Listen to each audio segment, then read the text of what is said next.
Subscribe करें forever take YouTube channel को latest video updates हासिल करने के लिए। अस्सलाम वालेकुम दोस्तों, मैं हूं नदीम रोबिन और आप देख रहे हैं आपका अपना यूट्यूब चैनल फॉरएवर टेक। और दोस्तों, रात को हमने लाइव स्ट्रीम की जिसमें कि बहुत मज़ा आया। बहुत सारे दोस्तों ने विज़िट किया और उन्होंने लाइव स्ट्रीम देखी और उनमें से बहुत से दोस्तों ने क्वेश्चंस भी किए, तो मैंने उनके क्वेश्चन का कुछ लाइव जवाब दे दिया था। लेकिन उनमें से 3 क्वेश्चन बहुत वैलिड थे जिनका कि वीडियो बनाना बहुत ज़रूरी मैं समझता हूँ कि हो गया है, क्योंकि ताकि आप सबको उस चीज़ की समझ आ सके। तो पहला जो एक दोस्त ने क्वेश्चन पूछा था वो था जी कि जो स्विचिंग रिले होती है वो पीसीबी में समझाएं हमें। तो चलें हम आपको एक्सप्लोर करते हैं कि ये क्या चीज़ होती है। तो इसके लिए मैं 2 क्वेश्चंस और बनाता हूँ इसके ऊपर। तो दो क्वेश्चन वो ये हैं कि क्या स्विचिंग रिले सिस्टम में हो तो सिस्टम काम करता है, सॉरी सिस्टम में ना हो तो सिस्टम काम करता है, तो इसके ऊपर बात करेंगे। और ये सिस्टम में कैसे काम करती है, इसके तमाम लॉजिक्स बताएंगे आपको कि ये सिस्टम को कैसे रन करती है और क्यों लगाई जाती है। तो इन चीज़ों पे बात करते हैं और आपको ये सारी तफसील देते हैं। और दोस्तों, अब जो इनकी 2 कैटेगरी हम बना देते हैं। तो 2 कैटेगरी बनाने से हमें और ज़्यादा अच्छे से समझ आएगी कि हमें इसका इस्तेमाल होना चाहिए, नहीं होना चाहिए, और अगर किया जाता है तो क्यों किया जाता है। तो इसको हम 2 हिस्सों में तकसीम कर सकते हैं। 2 हिस्से इस तरह से कि एक आजकल जो इस दुनिया में चल रहा है सिस्टम, वो चल रहा है जी डीसी इन्वर्टर सिस्टम चल रहा है, और दूसरा जो पुराना है वो है जी नॉन डीसी इन्वर्टर सिस्टम। तो दोनों पे बात करते हैं कि दोनों में इसके फ़ायदे नुकसानात और ये क्यों इस्तेमाल किया जाता है, अगर ना हो तो फिर क्या होता है। तो चलें इस पर बात शुरू करते हैं जी। अब इन रिलेज़ को समझने के लिए जो है मैं सबसे पहले बात करूंगा डीसी इन्वर्टर एयर कंडीशनर्स पे, उसके बाद हम नॉन डीसी इन्वर्टर्स पे बात करेंगे। तो डीसी इन्वर्टर्स की 2 कैटेगरीज पाई जाती हैं जो मैंने अभी तक आज तक देखी हैं। अगर कोई और इजाद हो गई हो तो मैं अभी उससे नावाकिफ़ हूँ, लेकिन इस वक्त मेरे पास सामने ये दोनों कैटेगरीज मौजूद हैं। और इनमें से एक कैटेगरी है कि जिसमें देखें इसके इंडोर में किसी किस्म की कोई रिले मौजूद नहीं होती है। मैं आपको रिलेज भी दिखाऊंगा और उनकी टाइप्स भी दिखाऊंगा, लेकिन मैं इसलिए शुरू कर रहा हूँ यहाँ से ताकि स्टेप बाय स्टेप हर चीज़ आपको समझ आ जाए। तो देखें, इसमें किसी किस्म की कोई रिले नहीं है, इसमें डायरेक्ट इलेक्ट्रिक आती है और इसकी अपनी फिल्टर सिस्टम होता है और इसका इंडोर काम कर रहा होता है। जबकि इसका आउटडोर में देखें, आउटडोर में जबकि ये रिले लगी होती है और इसकी सप्लाई जो है वो ज़्यादातर जो होती है, जो मेन सप्लाई होती है वो आउटडोर्स को आती है पहले, फिर आउटडोर से इंडोर की तरफ जाती है। तो इस तरह के यूनिट्स में इंडोर में जो है वो ज़्यादातर स्विचिंग रिले का इस्तेमाल नहीं किया जाता है। तो एक किस्म ये पाई जाती है।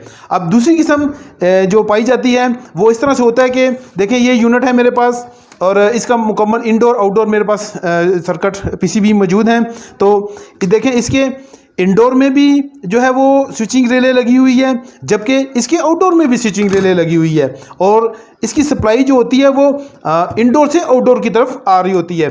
तो अब इन दोनों चीज़ों को मैं आपको क्लियर करता हूँ कि यहाँ पे 2 रिलेज लगाई गई हैं जबकि इसमें एक ही रिले से काम लिया गया है। तो ये क्या लॉजिक है, तो आज इन तमाम लॉजिक्स पे आपको बताते हैं जी। अब यहाँ पे जी मेरे पास कुछ डिफरेंट किस्म की रिलेज मौजूद हैं। तो आप देख सकते हैं कि टेबल पर इस वक्त वो पड़ी हुई हैं। तो कुछ की टाइप देखें, कुछ इस तरह की होती हैं, मैं अभी थोड़ा नज़दीक करके दिखा देता हूँ। तो ये देखें, इसमें 3 पॉइंट्स हैं जी। तो ये 3 पॉइंट्स वाली भी रिले आती है, जबकि ज़्यादातर जो रिलेज होती हैं देखें वो 2 पॉइंट्स होती हैं। देखें ये 2 पॉइंट्स हैं, ये 2 पोल होती है। इसके अलावा देखें ये बिल्कुल बंद वाली भी आती है इस तरह से। देखें ये भी एक सिस्टम है और इसके नीचे पिन्ने देखें 1 2 3 4 5 6 पिन्ने हैं। तो ये भी एक टाइप है, तो इसको भी आप मुख्तलिफ तरीक़ों से हम यूज़ कर सकते हैं। फिर इसके बाद एक टाइप आती है जी ये वाली। तो इसमें ऊपर आपको 2 पोल नज़र आ रहे हैं, लेकिन नीचे इसकी 4 पिन्ने होती हैं, जबकि इससे पहले जो मैंने दिखाई थी देखें इस पर भी 5 पिन्ने हैं, इसकी भी 5 पिन्ने हैं देखें, और इसकी भी मेरे ख्याल से 4, इसकी 4 पिन्ने हैं जी, इसकी 4 पिन्ने हैं देखें। और इसी तरह से ये देखें बिल्कुल पैक आती हैं, इस तरह से रिलेज आती हैं। तो ये भी कुछ इस तरह से हैं, इनके नीचे 4 पाँव होते हैं इनके। तो ये मुख्तलिफ़ किस्म की चीज़ें यूज़ की जाती हैं। इसके अलावा जो रिले आती हैं, लेकिन ये ज़्यादातर यूज़ नहीं होती, लेकिन मैंने सिर्फ एज आपको दिखाने के लिए कि इस तरह से भी रिलेज होती हैं।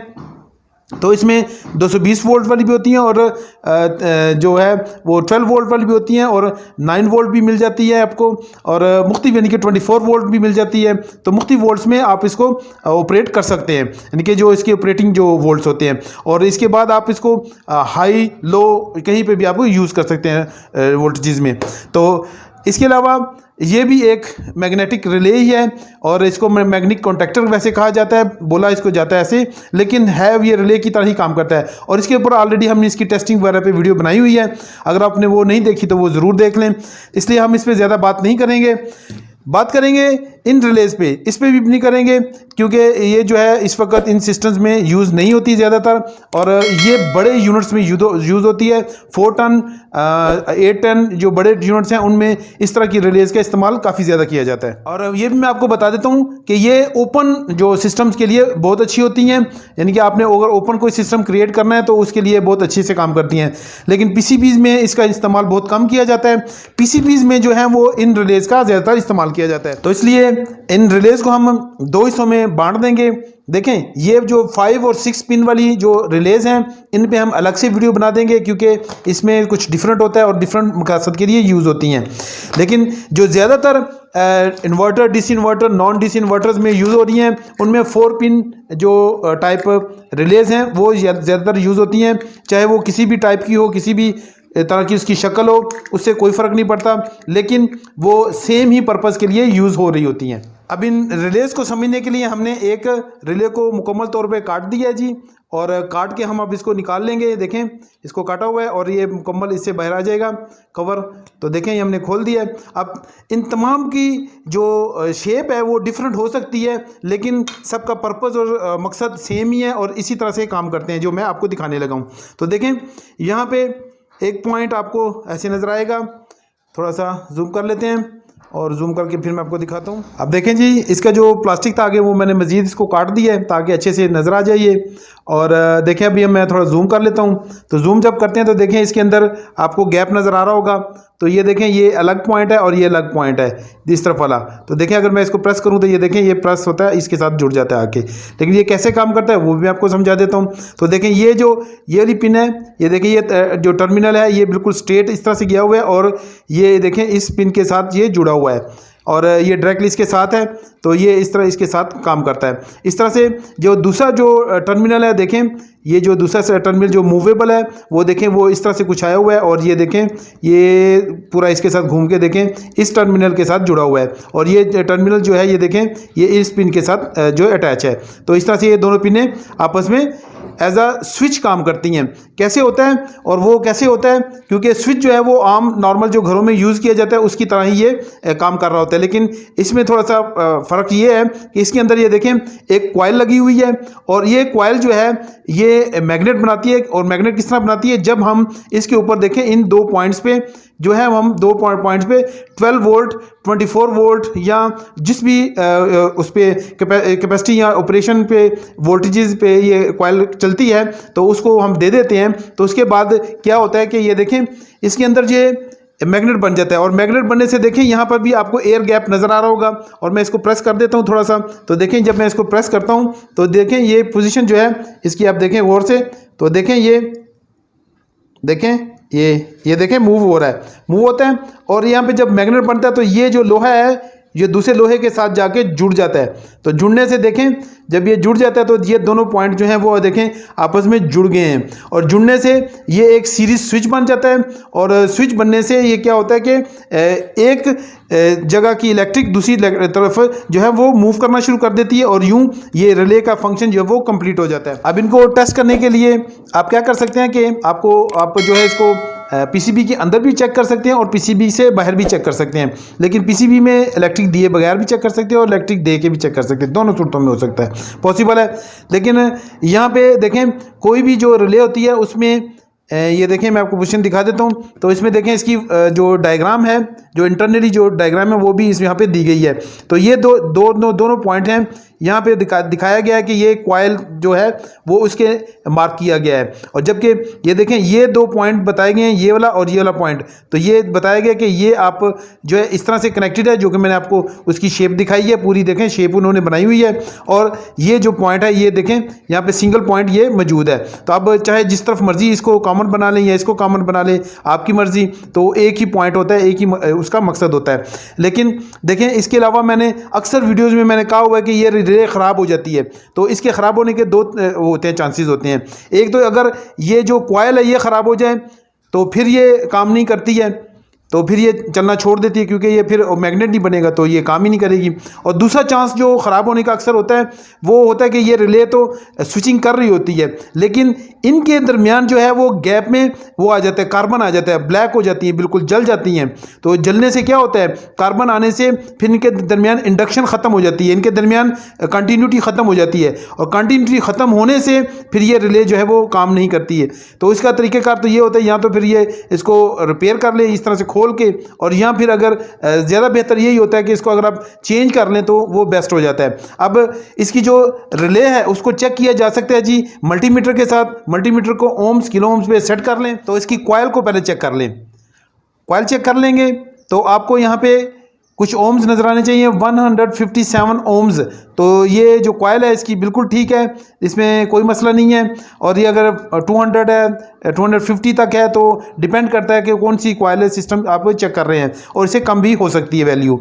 इसके बाद इन दोनों के दरमियान जो है नॉर्मली क्लोज और नॉर्मली ओपन का ऑप्शन होता है। और ये जितने भी जो इस तरह की रिलेज हैं जो पीसीबी में लगी होती हैं वो नॉर्मली ओपन होती हैं, तो उनमें कंटिन्यूटी किसी किस्म की नहीं आनी चाहिए। अगर उनके दरमियान कंटिन्यूटी भी है तो इसका मतलब है कि ये रिले ख़त्म हो चुकी है, अब ये सिस्टम जो है वो डायरेक्ट हो गया है, तो इसको आप यूज़ ना करें और चेंज कर लें। इसके बाद जब आपने इलेक्ट्रिक इसको दे दी और देने के बाद तो दोनों पॉइंट पे फिर आप चेक कर लेंगे, तो यहाँ पे आपको कंटिन्यूटी नज़र आनी चाहिए। और कंटिन्यूटी से मतलब कि यहाँ पे ओम्स किलो ओम्स में भी मोशन नज़र आना चाहिए। इसके अलावा जब कंटिन्यूटी करेंगे तो यहाँ पे बजर को काम करना चाहिए। तो देखें, मैं क्योंकि इस वक्त मैं इसको जल्दी जल्दी लगा देता हूँ। तो देखें ये जब मैं इसको प्रेस करता हूँ तो देखें ये आवाज़ आ रही है। तो ये तो मैं हाथ से कर रहा हूँ, लेकिन आपने इसको इलेक्ट्रिक दे के करना है ताकि चेक हो जाए कि ये इसकी कॉइल भी ठीक है और इसका जो बाकी सिस्टम है वो भी सही काम कर रहा है। अब यहाँ पे जी बात कर लेते हैं जी इसके लॉजिक्स की। तो जो डीसी इन्वर्टर्स हैं इसकी 2 टाइप्स हैं, वो तो मैंने आपको पहले बता दी थी। तो जो इसका इंडोर होता है, जो जिसमें कि एक रिले यूज़ की जाती है, तो इसके इंडोर पे किसी किस्म की कोई रिले मौजूद नहीं होती। और उसकी वजह क्या है? वजह यह है कि जो इसकी सप्लाई जो होती है वो होती है आउटडोर से इंडोर की तरफ आ रही होती है। और इसमें मैंने बहुत से यूनिट्स में देखा है, बहुत से ब्रांड्स में देखा है, डिफरेंट टेक्निक्स को यूज़ किया जाता है। तो जब आप आउटडोर पे पहले सप्लाई लेके जाते हैं तो क्या होता है कि कंपनी ने इसको क्या किया हुआ है कि इसका जो लोड है उसको शिफ्ट कर दिया जी इसके ऊपर एक वायर पे आउटडोर वाली साइड पे कर दिया हुआ है, ताकि ये नज़दीक से नज़दीक रहे। और नज़दीक होने से क्या होता है कि एक तो इलेक्ट्रिक की लॉस भी नहीं होता है, और दूसरा ये कि फॉल्ट के चांसेस कम हो जाते हैं। इसके अलावा मैं आपको बताता हूँ कि जब आप आउटडोर से इंडोर की तरफ आते हैं तो इसमें देखें कंपनी ने यहाँ पे सेफ्टी भी लगाई हुई है। तो देखें बाज़ कंपनियाँ जो है वो हायर वगैरह जो है उसमें तो इन्होंने मुकम्मल फ़िल्टर किया हुआ है, फ़िल्टर करने के बाद जो है वो इंडोर को सप्लाई जा रही है। और यहाँ पे हायर जो ओ जर्नल है इसने क्या किया हुआ है कि सप्लाई यहाँ से आ रही है, यहाँ से सप्लाई फिर जो देखें डबल फ्यूज़ यहाँ पे यूज़ किया गया है। तो डबल फ्यूज़ होने से क्या होता है कि अगर कोई मसला आएगा तो ये भी जल जाएगा और ये फ्यूज़ भी जल जाएगा, दोनों यहीं पे जल जाएंगे। और इससे एक सेफ्टी ये हो जाएगी कि जो इंडोर है वो सेफ रहेगा। तो इसलिए जिस तरह से कंपनी ने उसको प्रेफर किया हुआ है इसकी वायरिंग डायग्राम, तो उसी तरह से इसको इंस्टॉल करें तो उससे ज़्यादा आसानी हो जाती है। इसके बाद बात कर लेते हैं जी इसकी रिले की। तो रिले भी इसलिए यूज़ की जाती है कि ताकि ज़्यादा से ज़्यादा मैक्सिमम कंट्रोल जो है वो माइक्रो कंट्रोलर का जो है वो यूनिट के ऊपर मौजूद रहे। अगर हम इसको यहाँ पे डायरेक्ट लगा दें, इन्वर्टर्स की बात कर रहा हूँ, तो भी ये काम करती है। यानी कि अगर हम डायरेक्ट सप्लाई यहाँ पे इसके रिले की जगह यहाँ पे सिर्फ वो जंपर लगा दें तो ये काम करेगा और परफेक्टली काम करेगा। लेकिन क्या होगा कि जब कोई फॉल्ट आएगा तो माइक्रो कंट्रोलर के पास किसी किस्म का कोई कंट्रोल नहीं होगा, तो आपका हर चीज़ यहाँ से ब्रस्ट हो जाएगी, जल जाएगी, तो जलने से नुकसान ही होगा। इसलिए मैक्सिमम कंट्रोल के लिए रिले का इस्तेमाल किया गया है। लेकिन माइक्रो कंट्रोलर इसको डायरेक्ट कंट्रोल नहीं करता है, बल्कि इसकी जगह यूज़ करता है, इसके साथ जो हेल्पर होता है जी, वो होता है जी ULN 2003 IC। तो पहले माइक्रो कंट्रोलर जो अपना देता है, सिग्नल देता है, इसको जो ULN 2003 है इसको देता है, इसके बाद ये ऑन करता है जी इस रिले को। तो इस तरह से जो है वो ये पूरा सर्किट काम कर रहा होता है। और रिले इसलिए यूज़ की जाती है कि जो लोड है वो इस पर शिफ्ट किया जा सके, क्योंकि यहाँ पे इसके साथ PTC सेंसर भी इंस्टॉल होता है और PTC सेंसर जो है वो भी इलेक्ट्रिक को कंडक्ट करता है, पास कर देता है। लेकिन इसकी कैपेसिटी जो है वो इतनी ज़्यादा नहीं होती है, क्योंकि अगर यहाँ से ज़्यादा वोल्टेजेस गुजरने शुरू हो जाएंगे तो ये इसकी रेजिस्टेंस बढ़ जाती है। और PTC सेंसर क्या होता है उसके ऊपर ऑलरेडी हमारी वीडियो मौजूद है, वो आप ज़रूर देखें तो आपको और ज़्यादा नॉलेज में इजाफा होगा। तो ये जब इसकी रेजिस्टेंस बढ़ जाती है तो ये जो है कट ऑफ हो जाएगा। और अगर आपकी ये रिले ख़राब हो चुकी है, काम नहीं कर रही है, तो फिर भी यूनिट जो है वो काम करेगा, ये स्विचिंग भी करेगा और स्टार्ट भी लेने की कोशिश करेगा। लेकिन क्या होगा कि चूंकि रिले ख़राब हो चुकी है, वो आपस में जुड़ नहीं रही है और सिर्फ इलेक्ट्रिक जो है वो PTC सेंसर से गुजर रहा है, इस वजह से ये थोड़ी देर के लिए काम करेगा, कुछ सेकंड्स के लिए, और क्लिच करके बंद हो जाएगा। तो इसका मतलब है कि ये रिले ख़त्म है और सिर्फ इलेक्ट्रिक जो है वो PTC सेंसर से गुजर रही है। इसलिए उस लोड को शिफ्ट कर दिया गया है इस रिले के ऊपर, ताकि PTC सेंसर पे किसी किस्म का कोई लोड ना आए और लोड जो है वो चला जाए इसके ऊपर, रिले के ऊपर, और मैक्सिमम कंट्रोल जो है वो इसके पास रहे, माइक्रो कंट्रोलर के पास। अगर ये कंट्रोल नहीं होगा तो ये PCB बहुत जल्दी ख़राब होगा और इसके हर कंपोनेंट जो ख़ास तौर पे हाई सर्ट के तमाम कंपोनेंट एक ही दफ़ा में जल जाएंगे। इसी तरह से बात कर लेते हैं जी डबल जो स्विचिंग रिले है। बाकी तो मैंने एक्सप्लेन कर दिया, उसका भी प्रोसीजर जो आउटडोर का होगा उसकी रिले इसी तरह से सेम मैक्सिमम कंट्रोल के लिए इस्तेमाल की जाती है, और जो कुछ मैंने आपको इसके बारे में बताया वो सेम इसके लिए भी यूज़ किया जाता है। लेकिन इसमें फ़र्क क्या होता है कि इसकी जो इंडोर होता है उसके अंदर भी रिले लगी होती है, लेकिन ये उन यूनिट्स के लिए होता है जिनकी सप्लाई इंडोर से आउटडोर की तरफ जाती है। और ये इसलिए यूज़ किया जाता है कि वही मकसद कि जो लोड है उसको शिफ्ट किया जाए वो हैवी किसी हैवी सिस्टम पर। तो हैवी जो है वो तकरीबन ये 30 एम्पेयर्स तक 25-30 एम्पेयर्स तक ये रिले जो है वो बर्दाश्त कर लेती है। तो इसलिए इसको फिर शिफ्ट किया जाता है इस पे ऊपर, ताकि लोड जो है वो ये रिले पे चला जाए। और सप्लाई जो है वो इंडोर से क्योंकि जा रही है तो ये रिले भी जो मैक्सिमम प्रोटेक्शन देती है। अगर कोई मसला आएगा तो ये सिस्टम जो है इसको बंद कर देगा और आउटडोर की तरफ इलेक्ट्रिक नहीं जाएगी। और अगर आप बात की जाए नॉन DC इन्वर्टर्स की तो उनमें ये रिले लगी होती है, और इसमें होनी चाहिए कि नहीं होनी चाहिए तो ये मैं आपको अभी इधर क्लियर कर देता हूँ कि इसमें रिले के बगैर यूनिट आप ऑपरेट नहीं कर सकते। DC इन्वर्टर में फिर भी गुंजाइश मौजूद है, लेकिन इसमें बिल्कुल गुंजाइश मौजूद नहीं है, क्योंकि अगर आपने लोड को शिफ्ट नहीं किया तो यहाँ पे अगर डायरेक्ट आपने कनेक्शन कर दिए तो आउटडोर जो है वो डायरेक्टली ऑन हो जाएगा और डायरेक्टली कंप्रेसर वो चलता रहेगा, और वो जो है वो आपको ठंडक से या गर्म से आंखें दिखाता रहेगा और आप कहेंगे कि यार ये क्या मसला चल रहा है। तो इसलिए ये जो है इसको कंट्रोल करने के लिए बहुत ज़रूरी है और इसमें ये खामखा होनी चाहिए। इसके बाद इसमें भी दो तरह के सिस्टम आते हैं, एक इंडोर से सप्लाई और एक आउटडोर से सप्लाई। तो इंडोर वाली सप्लाई का क्या होता है कि ये जो है वो रिले जो है वो उसको ऑन कर देती है और आउटडोर जो है वो डायरेक्टली ऑन हो जाता है। लेकिन कुछ यूनिट्स में जो सप्लाई है वो आउटडोर पे भी होती है, और आउटडोर से सप्लाई आने पे क्या होता है कि उसके अंदर ये मैग्नेटिक कॉन्टैक्टर यूज़ किया जाता है, और इस मैग्नेटिक कॉन्टैक्टर पे डायरेक्ट सप्लाई लगाई जाती है, और सिर्फ लाइट्स लोड जो है वो इस रिले पे शिफ्ट होता है और सिर्फ और लाइन जो है इसने ऑन करनी होती है ताकि इसका एक सर्किट जो है वो कंप्लीट किया जा सके न्यूट्रल लाइन का। और यूं ये कंटैक्टर ऑन होता है और जब कंटैक्टर ऑन होता है तो तब कंप्रेसर जाके ऑन हो जाता है।